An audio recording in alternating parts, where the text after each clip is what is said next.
Oh, there you are. I was hoping you'd make it. Come in, sit down. Welcome to the Story Well. If you've found your way here, then here is where you belong.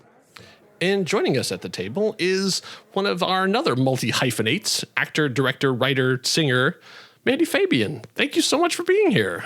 Oh, it's my pleasure. I'm excited. I can't wait to see what we come up with today. So just to start the ball rolling, I wanted to sort of ask you, as I mentioned, you've done many things, but one of the things you've probably done more of is writing.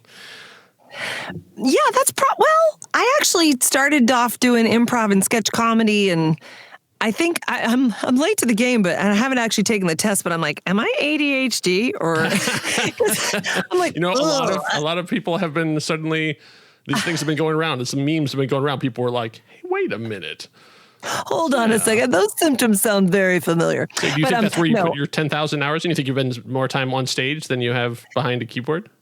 Probably, yeah. Okay. Probably, although nowadays it is exclusively writing. But given that I started doing acting stuff when I was 16, it probably still is way heavier on that. But I love the writing part of it. It's my favorite thing to do. And I think improv actually was the thing that made me go, all you have to do is improvise and then you can write.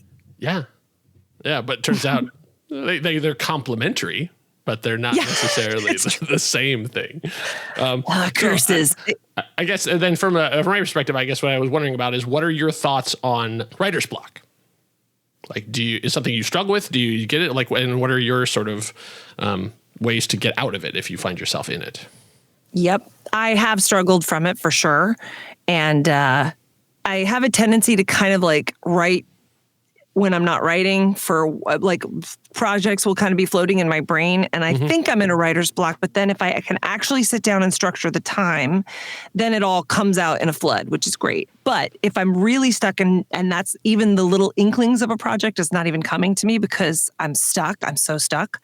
Yeah. There's a fantastic trick that I learned from Don Roos, who is another screenwriter, and it's called the kitchen timer. The kitchen timer technique. And you set a timer, best if it's like a kitchen timer, so it's not on your phone, because we all know how phones are the death of phones create writer's block, right? Because they're nonstop distraction. Exactly. But if you have that kind of willpower, you can use your phone, you set it for an hour, and you write for an hour. Now, you don't have to write your project. You can literally sit and have a piece of paper and write, blah, blah, blah, I hate this, this is so stupid, blah, blah, blah. You can journal. Yeah, in fact, what he recommends is if you have a project you want to work on, have it open, but also have a piece of paper so that when you're writing your project and you get stuck on a piece of dialogue or you don't know where the thing goes next, you can then quit, go to your piece of paper with your journaling, blah, blah, stream of consciousness, and then write there. So that you're just writing for an hour. And if that's too long for you, you can start it with 15 minutes. You can start it with half an hour. But the idea is just uncensored, committed writing time. And then usually what happens is if you're on a roll, you'll go for an hour and a half, or you'll go for 2 hours, or you'll get to the end of your hour and be like, oh, thank God I don't have to do that again until tomorrow. But it is, oddly, you can get so much done if you write an hour a day. Yeah. And it will, if you're blocked, it will help with that. It makes you happy that you did something. And so at least that part of it is off. The panic of, oh God, I'm not writing. I'm a crazy person. I'm not writing, for which all writers have. Yes. I remember back in the early days of Twitter, when it was still Twitter, one of my favorite writers, Jane Espenson, we used to do this thing where she would do sprints. And so she would say, at the top of the hour or whatever, she would go and say, okay, we're going to write for 15 minutes. Like, get yourself whatever you need to get ready. And we're going. And so and I would oh, okay, 15 minutes. 15 minutes is nothing. You can do that. And technically, if you're working an 8-hour shift, you get a 15-minute break. You can use that time to do that. It's one of those things where when you break it down into individual pieces, it seems much more manageable. And for 15 minutes, that's your hour. Well, and I always how when you're waiting tables and you have, one table and you're the worst server in the world, and then you have 12 tables and you're amazing. Yeah. It's I find when I have all day, it's God, so much time gets wasted. I was so inspired by the guy. Gosh, I don't I don't remember who it was, but it was a pretty famous screenwriter. Like, I think he probably won the Oscar for best screenplay or something, but he was an elevator guy. He worked the shift in the elevator in a fancy doorman building on the Upper West Side.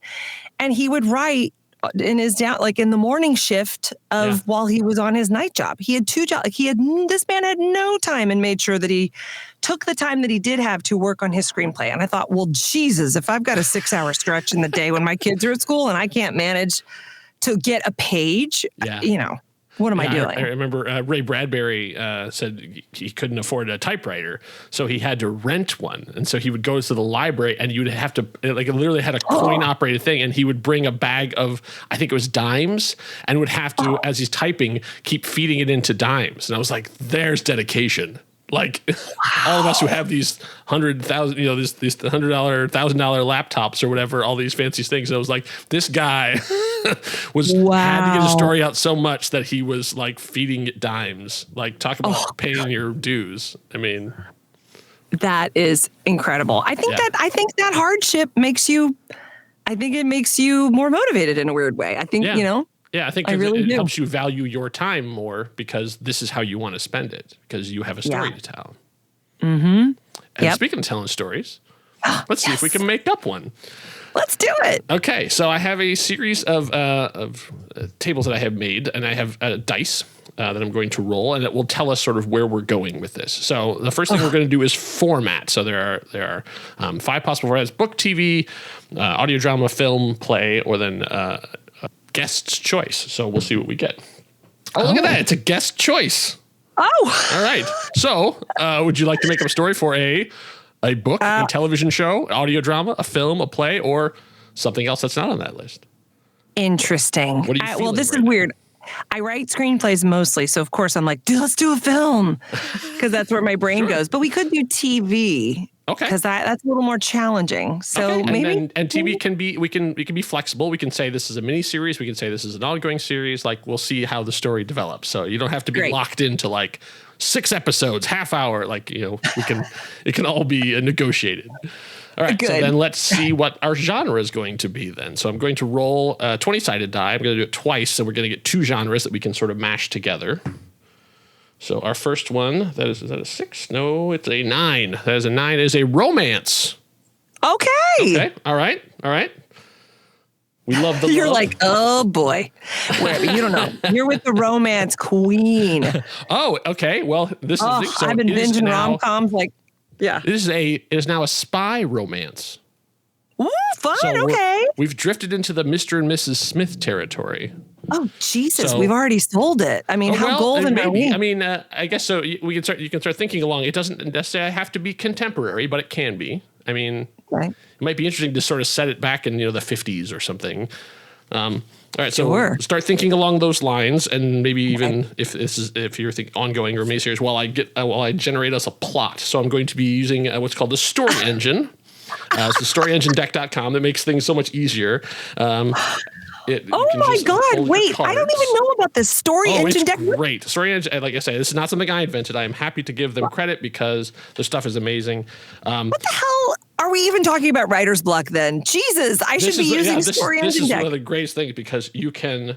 It will instantly. You can just shuffle cards, pull them out, and it'll give you something. And even if you end up not using it, it puts your brain in a different place where you go, I can beat that. Which is just as okay. So the plot that has come up that we can choose or ignore as much as we want to is a merchant wants to reveal the dangers of a grave, but the innocent will suffer.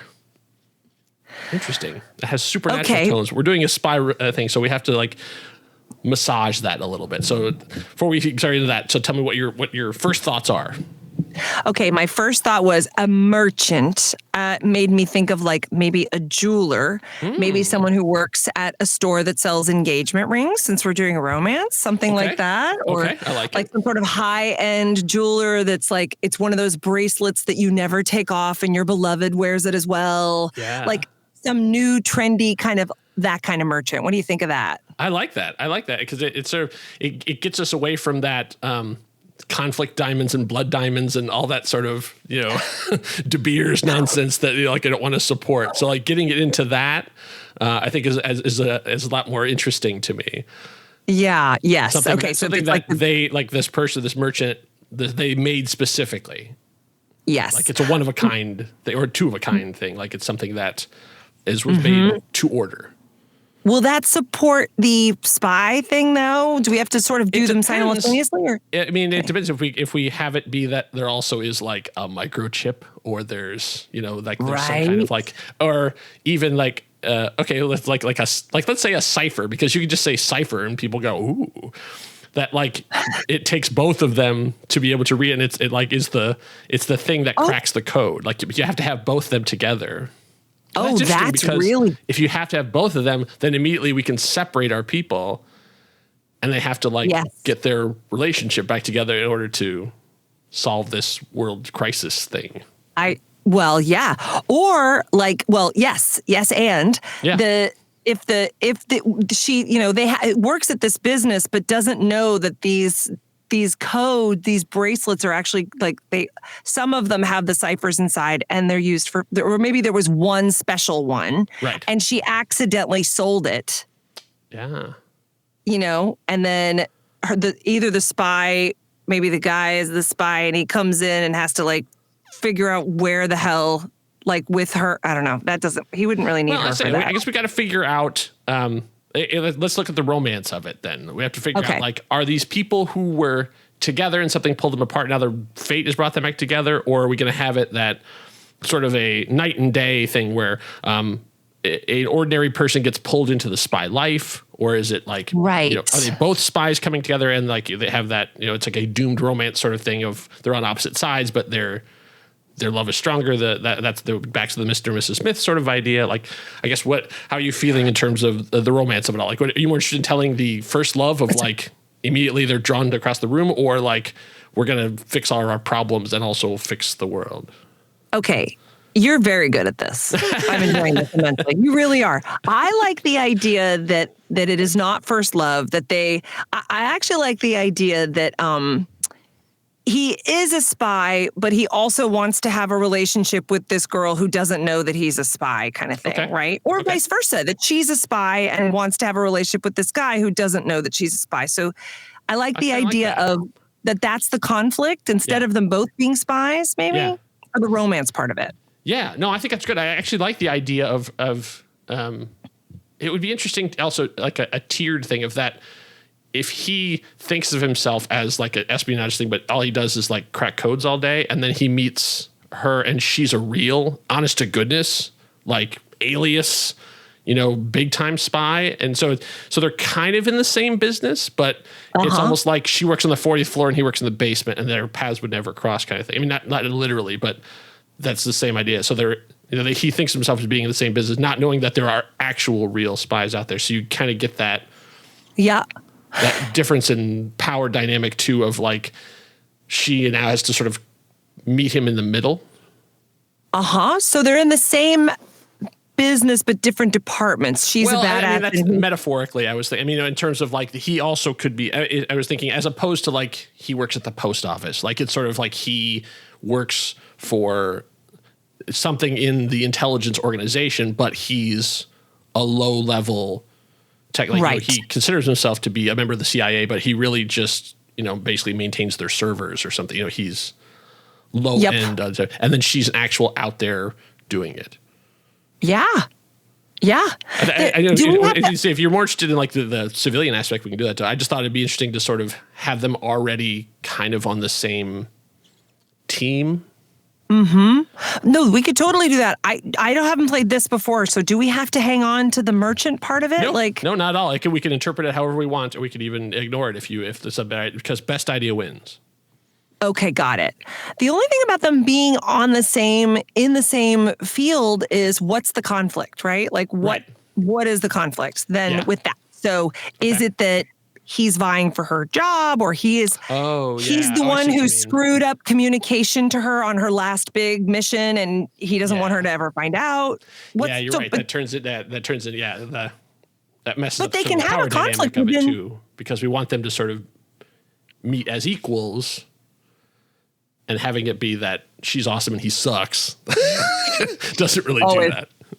I guess I just watched Argylle, which is about a woman who writes spy thrillers and then gets pulled into a spy thriller. But amazing. The idea of someone who is interested in that world or writes about that world and then finds out it's real is interesting because it's sort of that dream girl made real thing. Oh, so the guy is a blogger, podcaster. Yeah, exactly. I like that idea. You know, that it doesn't even know that these kind of things this really happens, and then suddenly finds it and then sort of has that initial thing. Because I guess one of the things that I always am annoyed with in a lot of these stories of, like, if he's saying hero, like, you know, if you is the refusal of the call. And like, what if we have a character who does not refuse the call? Like, when the call to action comes, he's like, yes, I will blow up my apartment. I will happily go, you know, take me away. I love that idea. Yeah, I love none of that this, idea. like, I have to take care of my sick mom or I can't leave my dog, like any of that kind of stuff. It's just like, yeah, I'll burn my life down to be with you. What if we made this really fun and messy? Because I think conflict can be, I also like dark comedies, right? So yeah, I love it. A straightforward rom-com, he would be single with a dog and then it'd be like, oh, will they, won't they? Yeah. But a kind of fun, messy rom-com could be that, like, he's in a stale marriage. You know, his wife is frustrated with what a spy geek he is, going to the spy conventions and having all the spy gear in his house. And she's like, oh, God, right? Then this woman, like, his dream, like something right out of one of his spy novels, shows up and is like, I need to solve this and I need to have you with me, right? Yeah. And then he gets taken on this adventure and he thinks he's crushing it. And he's getting tempted to, like, he wants to run away with this woman. Right. It could be something like that. Yeah. Oh, that could be really good. Yeah. To have it be that he is. Oh, but I'm doing a movie. That's more of a movie. Well, yeah, true. But we can, we could play it out over multiple episodes, you know, in terms of like and like I said, it can be a prestige miniseries where it's like runs 12 episodes or whatever and do that. And then it can be we can show that he is trapped in the past. So like because we're both podcasters and why not have me a podcaster? That his thing is that he looks at, like, historical spy stuff. That's what he's obsessed with. So he's always looking backwards. Yes, maybe. And then you come with a woman who is now, and then all of a sudden, you know. So that's why. Well, that's why he's so valuable to her. Yeah, like that's what he offers. Is he has all of this intense, like, he's a computer of knowledge. Yes, but he sees it through a human lens, and he's cracking things for her that nobody else has before, or so he thinks. Until maybe she disappears and he has to go find her. Like, he has to sort of try to, that could be, maybe he's on his own, like, being a spy for a minute. All of a sudden at the end of an episode, like, she just stops, just like no communication, goes silent. Yes. And he has to use, like, the knowledge past and then also what she has taught her to go after it. So, like, you know, at episode 3, all of a sudden, absolute breakdown. Like there's, like, in the middle of a sentence, like, boom, it's just all communication stops. And then now he has to go out into this world and, you know, sort of pretend that he knows what he's doing. I love fish out of water stuff, right? Yes. I love it when someone is plunged into a world that it's their fantasy and they think they're going to be amazing at it. But, like, it's kind of, this is maybe not the greatest comp, but, like, it's one of the reasons that I love Big, right? He's a little kid and of course he only ever wants to be a grown up and have all that freedom. I want to be big, but then he's there and is like, ugh, caviar? Like, it doesn't, your fantasy of what that means. Yeah, that would be great in terms of class, because to have it be that he is poor, like that he is a struggling, he has nothing. And then all of a sudden he has to fit in with the ultra elite. Yeah. And instead of having it as, like, a couple of gags, like, that can be an episode's worth of, like, oh, they don't see the world the way that I do, and having to pretend. Yes. Like, how do you deal with a servant? I've never had a servant before. Like, all those kind of things, as opposed to the sort of James Bond of, like, you go to cool cars and cool martinis and stuff too. It's like, yeah, but, like, how do you deal with the help? because there's this different way of that people communicate when they're paying. So like that sort of that vibe, you can really get into that sort of like over at television. I think would be really good for this kind of thing because you can sort of play that out a lot longer and have a lot more awkward. Yes. Like really uncomfortable with what's going on, but having to just be like, this is totally normal. I do this all the time. Right. And him having to balance still being a husband, maybe a dad, I don't know, or maybe just have dogs. I don't know. We'll see. So we want them together. It probably should not have a kid involved because yeah. It's like if we're just introducing his wife to immediately break them up. Yeah, it could be. But he still has to balance because he's not sure, no one would ever believe him. And maybe she's diminishing of this, right? And maybe he doesn't want to tell anybody because he's afraid, he'll be laughed at. But and then he somehow is rising to the top. You could even make you could even do little nods at is this real or is this in this guy's head? Oh, yeah. Yeah. You could, but I like the idea that he's sort of his savant of just having been a huge fan and really understanding how spies work even better than they understand themselves. Yeah. And being able to reference stories and ideas because there are no new stories. So anything that comes up for them, you go, oh, this is like in that one episode where such and such, it could be really fun. That he's like the Forrest Gump of this world where he just rises and rises and rises. Yeah. And he's also looking for this woman that he's, can't be with because he's married, but he's in love with her and he wants to get her back. He wants to find out where she is. Yeah. But he's been sucked into a big scheme. Yeah. So okay, a couple of things I thought I would talk about what our sort of plot and that kind of stuff is. But actually, when we're talking about the thing, I'm not a big fan of love triangles, but I think that would be really interesting to do here, to have it because essentially we're talking about, we're just establishing that okay, his wife it's a loveless marriage. She's terrible. She's a shrew. She's whatever, all that stuff. It would be more interesting to be like that. They got together and sort of mutual passion, and then it has sort of split off, and now he has just become obsessed with the past. He's not looking at anything. He's not paying attention to her. All he's talking about is the stuff of the past. But once they get out there, instead of him just leaving her, he brings her with. Oh, that's interesting. And so now he is still in love with the spy. He wants to find her. He wants to save her. They can be together. But now the wife is falling back in love with him because he has come alive. And him with her. A lot more conflict that we have all along the way of sort of you get about halfway through the season, then all of a sudden people are like, do I want him to leave his wife? So we make it that she's a real character as opposed to just, the ball and chain. It reminds me of the, do you like pina coladas? Right. I hated that song because I was like, Jesus, they were both going to go cheat. But they end up going, I remember. They were going to cheat with each other.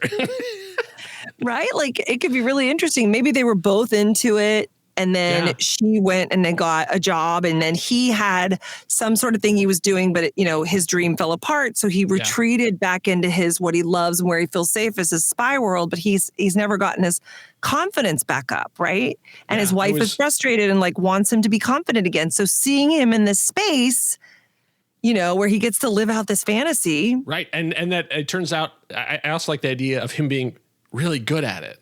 As opposed to sort of the Ace Ventura of just floundering around and stuff too, that he knows the references they're doing because he's done the reading and stuff and he can bring they talk about historical stuff and he knows the history of all this stuff, and all of a sudden she's looking at him who is this suave debonair guy? Yeah, I love that. And then, what's really fun about, I always think in terms of a movie. It has to be a limited series because I'm always but then he gets in over his head or, Yeah, so I think neither of us are interested in a CBS procedural that will run for 15 seasons, although that would make us a lot of money. I'm the same way. I sort of I want to get to the point and here's the season finale and it's the series finale and, Right. Yeah. Yeah, although, so absolutely you can think of that way. Just you can just stretch everything out. We don't need to go quite that fast. We can do the Breaking Bad. It can slow things down.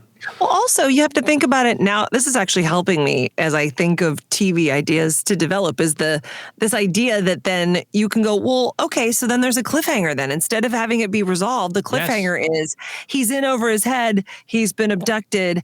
The woman who he thought he was in love with comes back and is like, take him. He's like, she's a maybe what's the person that's like the mole or the counter spy double or agent, triple agent, whatever it ends up being, that he finally finds her and she's like, he's not supposed to be here, grab him, and it turns out it's another layer of the thing too. And also I love having the idea of his wife along as the complete civilian who is, she can even be doing all of the pop culture reference kind of stuff. She served another purpose that nobody even knew they needed. Yeah. Yes. Like she's living her Shonda Rhimes fantasy of, in a completely different thing while he is, strictly sticking to the books and trying to be methodical about it. She's like, no, you need some drama, and throws a drink in somebody's face. That kind of.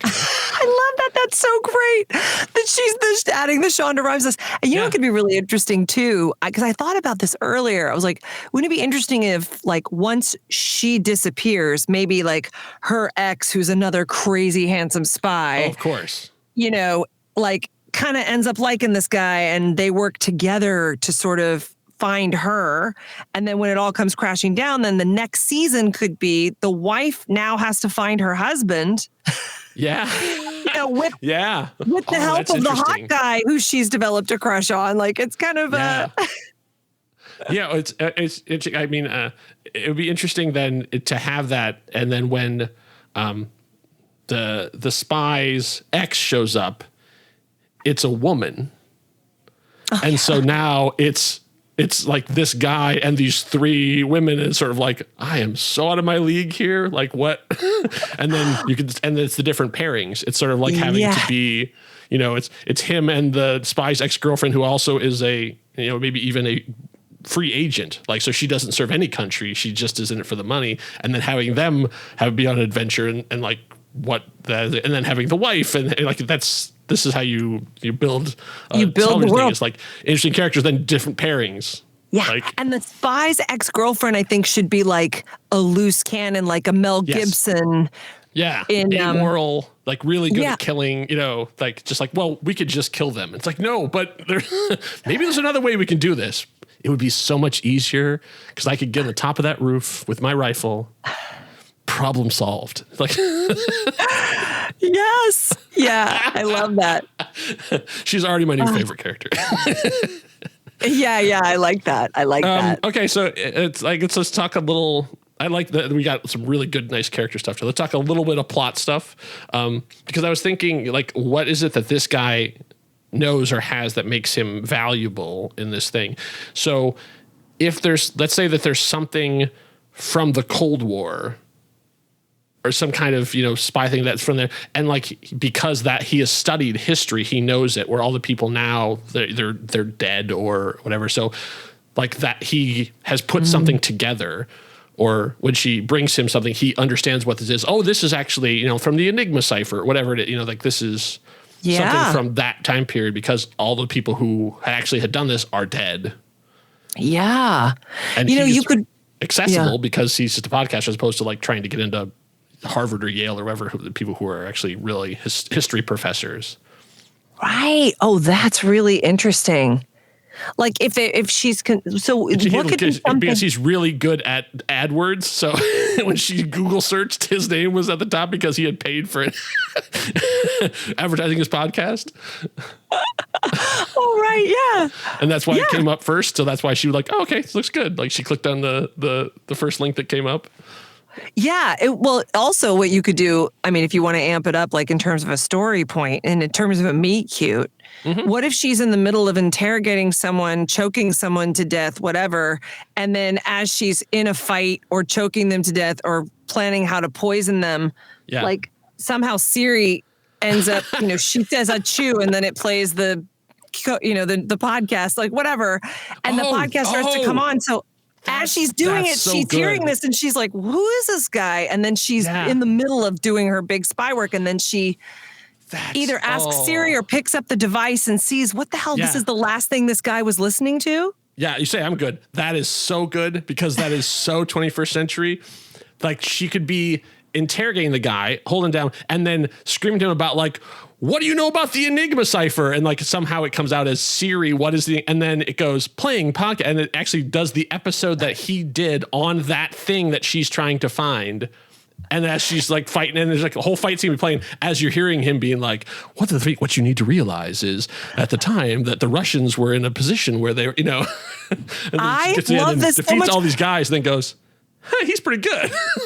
Right. So in the middle of her, like she punches, like butts two heads together, and then she takes a second to listen. Yeah. Like, that's good. And then gets back into the fighting. Oh yeah, I like that. As they're not telling her anything, and yet this guy has all the information that she was trying to get them to. I like that a lot. Yeah. So she's already interested in him before she even meets him. Well, yeah, that could be the opening where you think, she is going to be a main character, but like that could be the way that you have this badass ending to that fight where she grabs the device, like maybe blows the building up behind her. Right. Yeah. and then she's walking away. She's got her AirPods in, and you hear that she's listening to his episode. You hear his voice, and then it transitions to him in his studio. And when you see his studio, you're like, oh, you assume that it has like this big NPR thing, but it's literally just in his closet. He could even be like it's like close tight on him, and then the door opens because his wife is coming into it, and the light shines on him like, ow, and it has to stop and. That's so great. Yeah. Oh, I like them. I love that. Yeah. Yeah. Yeah. So we can pull any obscure piece of he has a Russian launch codes or whatever, some kind of it could be anything. Yeah, that's interesting. That's a really interesting. Now, but should he be the decoder, or he just understands how?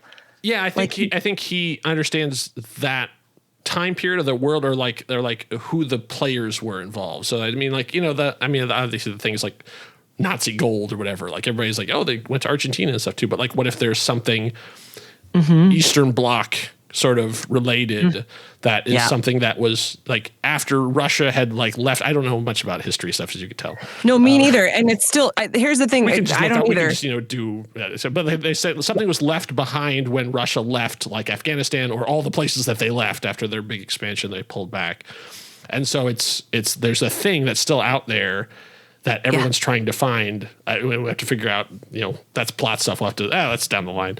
Yeah. But essentially there's a MacGuffin. Love it. There's a thing that's really good. And he is the one who can help find it because he knows all the people who were around at that time and where they were and what they were about and who was betraying who and stuff too. And everyone else has forgotten it or never took the time. Right. Yeah.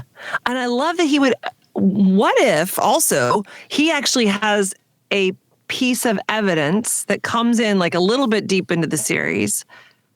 I think it would come in deeper. Maybe it gets introduced in the beginning and she waves it off as not important. Right. But it is like, let's say his great, great, great grandfather, like the reason he got so into this is because he found this thing when he was a little boy in his grandfather's basement, and it was hidden like in the wall, and it made him so interested in spy stuff.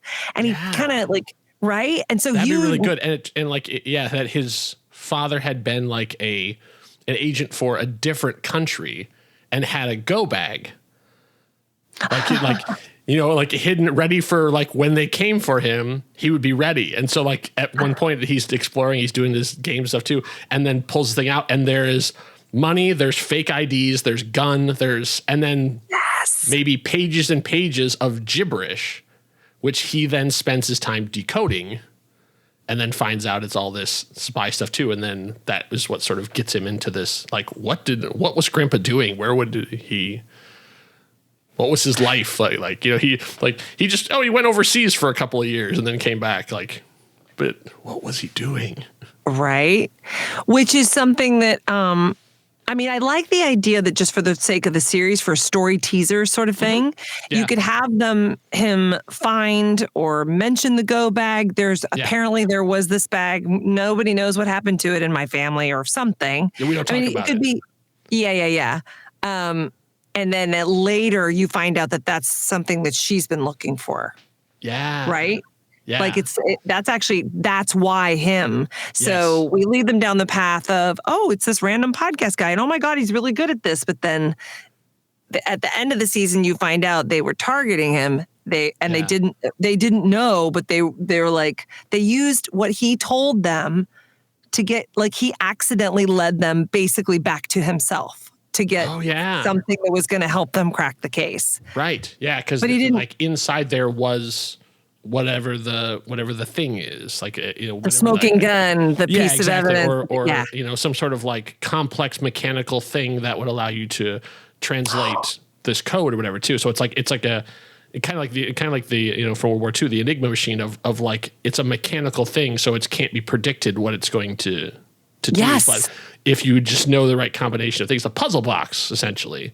Yes, I love that. Once it spits out the thing, then it'll do that. And so like no one can get into this thing or can translate it without that. And he doesn't even know that he has it. He's just like a paperweight to him because it was something from his grandpa. Yeah, and I also love the fact that I like the idea that he knows about there's sort of a legendary go bag kind of thing so that's maybe like, his father found it, which is what made him think his grandfather was a spy. And of course he told his son that story.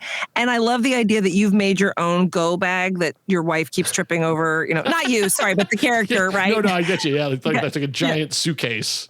That's like full of like all weather and like, I don't know what the climate's going to be like. And so it's like, it turns into like multiple bags and it's like, you have to just run and grab it. It's like, but I have a hot bag. I have a cold bag. I have a medium bag.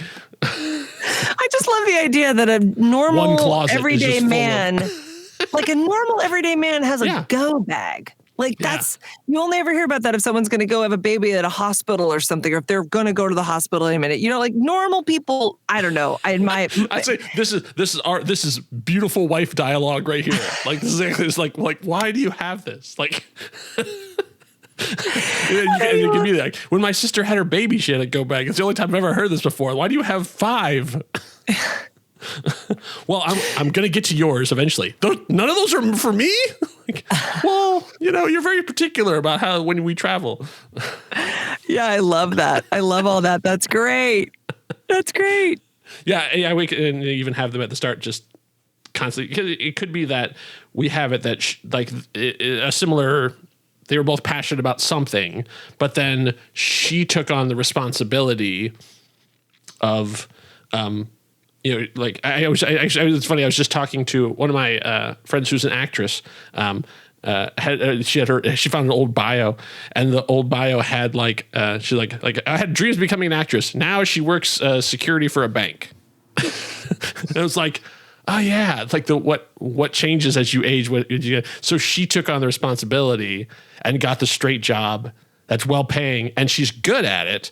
But also that's it. Like that's all she does. Like, because she's supporting them because he still is. So you have that like, I'm doing the responsible grown up thing, and you're still living as a kid. It's like, oh, I didn't give up on my dreams, and you did. And so they're right. That's the first thing we interesting. have our conflict between the two of them. Yeah, I think that's great. What was his dream? Should we get specific about that? Like, yeah, that's interesting. Does he have a spy store with spy spy materials and things, and that closed down because now everybody orders things on Amazon? Yeah. Yeah, that's good. Or was it that it was undefined? Maybe he wanted to be in the vaguely want to do stuff with interested in, did you want to write a movie of it? Did you want to be a historian? Did you want to? I don't really know. I just was hoping something would happen and nothing ever did, and now something's about to. Yeah, that feels a little bit like, I don't know. I want a specificity of a dream dead, if that's part of the dynamic, because then it's like that in Bridesmaids. Like, I think my favorite part of Bridesmaids is when she makes the single cupcake for herself because she had like this business that was her dream and it went away. Yeah. And like this in this hilarious movie, this beautiful moment of her making the perfect cupcake and then just sadly eating it by herself. Like, and that needs to be so specific. Yeah, it's really important, I think. I mean, I have always resisted this because I'm like, what? She wants, like it. But I don't want to have to say it, but she wants acceptance. That's not enough. It needs to be like, you set out something that what this guy really wants. Like, did he want to be a spy? Like, is there some part of him that's like applied for the CIA, FBI, Right. and like And they asthma, offered him a so he job couldn't in get human in. resources and he didn't take it because it's an office job and he wants to be in the field. Yeah.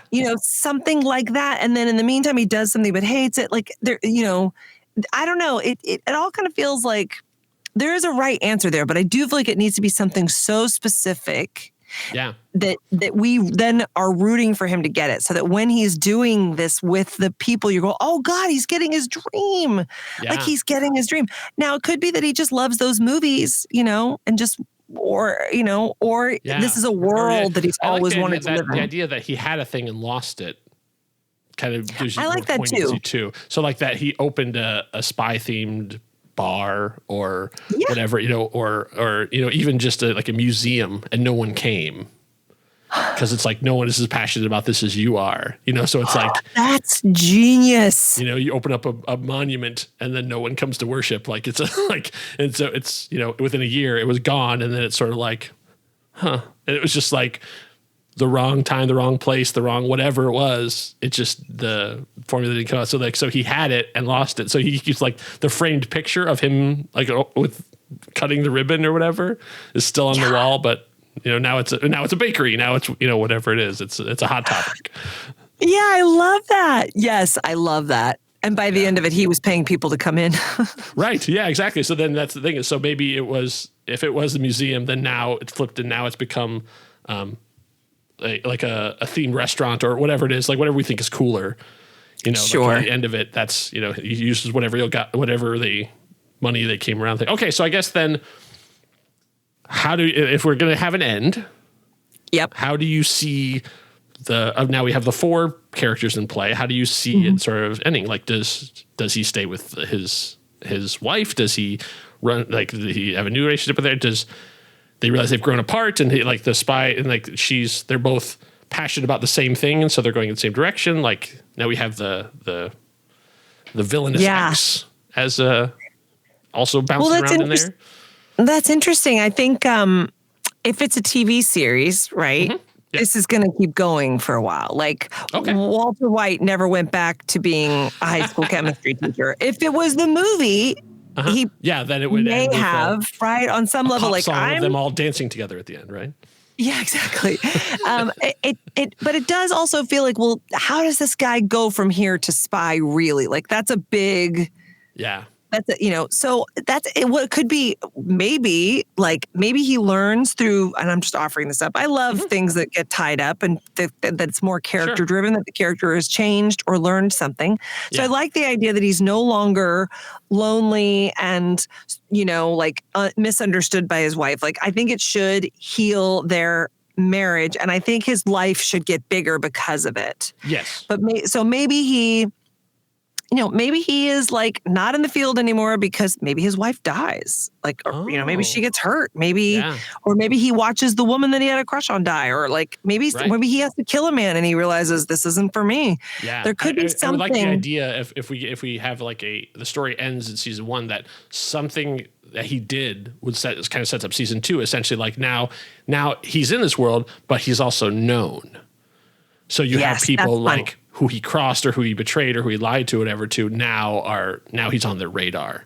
So it's like, you can't go back again. Like you don't get to leave Oz. Like, that's really interesting. You're in this. Yeah. That's the sort of teaser for season 2 then, is like, you don't get to just go home again. Yeah, he's like, maybe he did the witness protection program kind of thing, right? Where then like the villainous X shows up and goes, "No, we're not done with you yet," and that's where you end the season. I love that. Oh, this is so good. I want to write this. Okay, so I'm going to ask you the 2 hardest questions now as we wrap up. One is who do you see casting wise? Interesting. We can just do the 2, so we can just do, or the 3. Let's do the 3. We'll leave the villainous X for, we got a good character actor for that one, but we gotta have some stars. Yeah. For some reason, the first guy that jumped into my head was Mark Duplass. Oh, he's a bit soft-spoken-y, but he kind of does that likable. Yeah. nerd. I don't want to say nerd, but that's not right. But like passionate about something like that seems that's an interesting idea to me. Yeah, I kind of I had a I had to Mark Ruffalo, kind of that kind of energy of like Mark Ruffalo. he's like smart. He can play smart, but then he's not overbearing in terms of like you can't have somebody too testosterone-y. Like this is not the John Cena part. Like you can't have somebody like Justin Long. Like Justin Long. Yeah, Justin Long, that would be good. Yeah, sort of that, right? that Michael Cera sort of beta male kind of vibe. You could also do like a Jake Johnson who's hilarious. Oh, that'd be really good. And handsome, but you're like, spy? I mean, I don't know. It depends on we'd have to that's true. Yeah. Or even but he doesn't seem intellectual. Until he got buff, I would say Kumail Nanjiani would be really good for this too. But now that he's like a beefcake, I don't know if it's working. That's true. He is though. Oh my god. I know. Like it's like, oh no, you're too handsome for this job. We can't hire you now. What about the guy? I can't remember his name. This is so terrible. The dude, who did Community. The Indian actor. Danny Pudi. Yeah. Oh, that's really good. Yeah, I think that might be it. Because he, I think, is such a good actor. Like, he could totally do the I'm obsessed, I'm intellectual, I've got this thing going on, but then he can be warm. Yeah. It would be interesting to see him grow into being leading man, spy, badass. Like, that's interesting. Yeah. What do you think about for the wife then? So if we have Danny, yep, as the lead, so who do you see him together with? Well, that's interesting. It'd be similar age, I would think. Maybe a little bit older you could do. What about Jillian Bell? Oh. She's really funny, so that would be more of a comedic take on it. I guess so. Greta Lee, I love. She's a little bit to have somebody who's like, they can be funny. Like I don't think they have to, I don't think they have to be straight-laced. Darcy Carden, Greta Lee. Oh, Darcy Carden. Oh, wonder if she'd be better for the spy. Oh, she'd be great for the spy. I think Darcy Carden is our spy. Absolutely. Yeah. Or like, Margot Robbie or like. Yeah. But yeah, I love Darcy Carden as the spy. That's really good. Do you think Mindy Kaling as the wife? Is that too much, just too similar to The Office? That's interesting. Mindy Kaling as the wife. I don't know. You need to have somebody who's a little bit of a stick in the mud, but also is still like smart and fun. Yeah, Mindy Kaling is super. She's such a personality. From Parks and Rec, who played Anne. Wait, you know what? I don't. Rashida Jones. I don't know the names of the characters. What? Rashida Jones. Oh God, yes. I think there's like a. Yeah, Rashida Jones is great. Because I think that's a great idea. She's done a little of that in Parks and Rec, but then because kind of being the. Like when as the more mature one in a relationship into, I guess so maybe that's where I was thinking. But I also know that I think it's interesting to see her, not only dynamic, but also like to throw a punch, eventually she's getting the spy game. Yeah. Oh, I love that idea. Okay. Then last question and the most difficult question. What do we title it? Oh, it's always the kick in the teeth at the end. Because it's like the marketers love that single word title, but I hate it. Yeah, I mean, I like kind of mysterious titles. Yeah. I don't know, like if this guy's name was like, Joe Bagdoff or Bagden or something, right? Yeah. And the title of the show is like Go Bag Go. Oh, that's I like that's funny. Since we know that there's going to be a go bag that's a crucial part of the plot, that could be an interesting thing. Or it could be like code dependent, like code and then dependent. Like I like that too. Wow, you're good at this. I love entendres. I mean, it's Code dependent is pretty good. Man. It's interesting, like, Yeah, I don't know. Like I'm like thinking like Harry and the Hustle. At this time, I don't think we're going to be able to beat that. I think that's okay. Working title. I think that so we come up with some better later. But that's perfect. So yeah, all right. So we have our TV series. Now we can go for multiple seasons. I don't see any reason why we could stop it. Code dependent. I love it. All right. So then, listeners. So then, if you like it, congratulations. The idea is now yours. We are releasing this idea into the world. Creative Commons attribution. If you like it, take it, make it your own, do your own thing. All we ask is that you link it back. Let us know what you did. If you want to write a couple pages of it, cool. If you want to see some artwork, that'd be fantastic. If you want to write a cool spy theme, I would love it. Yes. Just let us know. We want to do it. So if you're inspired, then go forth and write your own spy thriller. So, Mandy Fabian, thank you so much for doing this. I hope you had fun. I had a blast. Thank you. Isn't it great that you now are not required to go and write this? You can just carry around this fantastic idea and like you don't have to actually worry about, going all the way through. Listen, if you think I'm not going to listen back to this and give it a thought, you're crazy. I hope you do. I mean, it's happened to me. I've had ideas that I'm like, I can't stop thinking about that. I've had to go and write the thing up. No, nothing would make me happier than to know that like, oh, this sparked something in somebody. It'd be great. Well, the stories won't write themselves, so back into the world we must go. If you'd like to know more about Mandy Fabian, you can do so at her website, mandyfabian.com. She's the writer-director of the indie comedy Jess Plus None, which you can learn more about by going to jessplusnone.com or by listening to our conversation about the making of that film on the Curiosity Codex, available in your podcatcher of choice. Thank you for stopping by. If you're in this part of the world again, there will always be a place for you here at the Storywell. Now, go tell your story.